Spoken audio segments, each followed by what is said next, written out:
Obhik Sarkar, the name has created huge impact in the world of literature. He is with us. He is right now serving as the General Manager of Gulf Oil India. Welcome to the Kolkata Literature Festival, sir. Thank you. My very first question to you, sir, how literature or how Sahitya has evolved? সভ্যতার উষাকাল থেকে প্রথম থেকে মানুষ যখন গুহাবাসী ছিল, শিকার করত, তারা শিকার করে এসে আগুন জ্বালিয়ে তার চারিপাশে বসে থাকতো এবং নিজেদের অভিজ্ঞতার কথা শেয়ার করতো, যে কোথায় শিকার করতে গেছে, কি দেখেছে, নতুন কোনো জায়গা দেখেছে, নতুন কোনো প্রাণী দেখেছে কিনা। বা কেউ কেউ হয়তো বলতেন আমার বাবা ওরকম ছিলেন, আমার তখন তো বাবার তো আইডিয়া ছিল না, আমার মা ওরকম ছিলেন, অমুক পূর্বপুরুষ একজন ছিলেন, তিনি মারা গেছেন। এই যে মানুষের নিজের কথা বলার প্রবণতা, নিজেকে জানাবার প্রবণতা, নিজের অভিজ্ঞতা ছড়িয়ে দেওয়ার প্রবণতা, এইখান থেকে গল্প বলা এসেছে।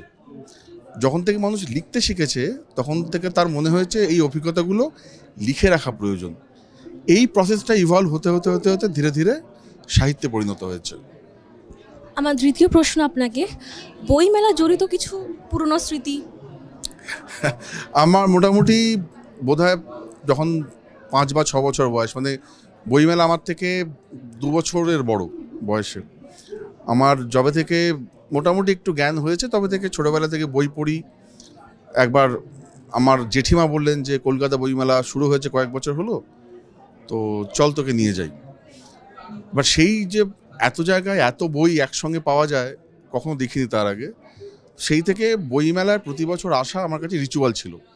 আজ অবধি এই আমার 45 বছর বয়সে, আমি হয়তো 5 বছর বয়স থেকে আসা শুরু করেছি, 40 বছরে আমি একবারই বইমেলা মিস করেছি, সেটা হচ্ছে যে বছর মাধ্যমিক দিই।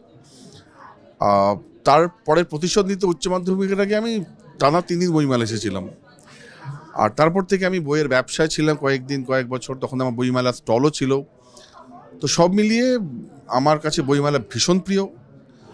আমি কি বলবো, আমার সারা বছর আমি যেমন ওয়েট করে থাকি দুর্গাপুজোর জন্য, সেরকম আমি বইমেলার জন্য ওয়েট করে থাকি। আমার শেষ প্রশ্ন আপনাকে, তন্ত্র সাধনা বা তান্ত্রিক প্র্যাকটিসেস এই মুহূর্তে ব্যবসায় পরিণত হয়েছে, এই নিয়ে কি বলবেন? তান্ত্রিক প্র্যাকটিসেস আজ থেকে ব্যবসায় পরিণত হয়নি। মানে আমি তো যবে থেকে খবরের কাগজ পড়ছি তবে থেকেই অমুক কামাখ্যা সিদ্ধ তান্ত্রিক, অমুক জ্যোতিষ, অমুক তাবিজ কবজ, এসবের তো প্রচলন তখন থেকে দেখছি। ইদানিং তন্ত্র রিলেটেড সাহিত্য একটু বেড়েছে বলে চোখে পড়ছে, কিন্তু তখনও যেমন জ্যোতিষী এবং তথাকথিত তান্ত্রিকদের প্রাদুর্ভাব ছিল, এখনও আছে। এখানে বলে রাখি, আমি ব্যক্তিগতভাবে, যদিও আমি অকাল্ট হরর লিখতে পছন্দ করি, প্রচুর লিখেওছি, আমি ব্যক্তিগতভাবে কোনো অবৈজ্ঞানিক তুকতাক বা তাবিজ কবজে খুব একটা বিশ্বাস করি না। আমি মনে করি যে মানুষের যে অন্তর্নিহিত দেবত্ব, তাকে উদ্বোধিত করার নাম হচ্ছে ধর্ম। সেটা কোনোরকমভাবে হাতে একটা আংটি পরে বা হাতে একটা পাথর পরে বা কোনোভাবে সেটাকে জাস্টিফাই করা যায় না। ধন্যবাদ। Thank you. Thank you.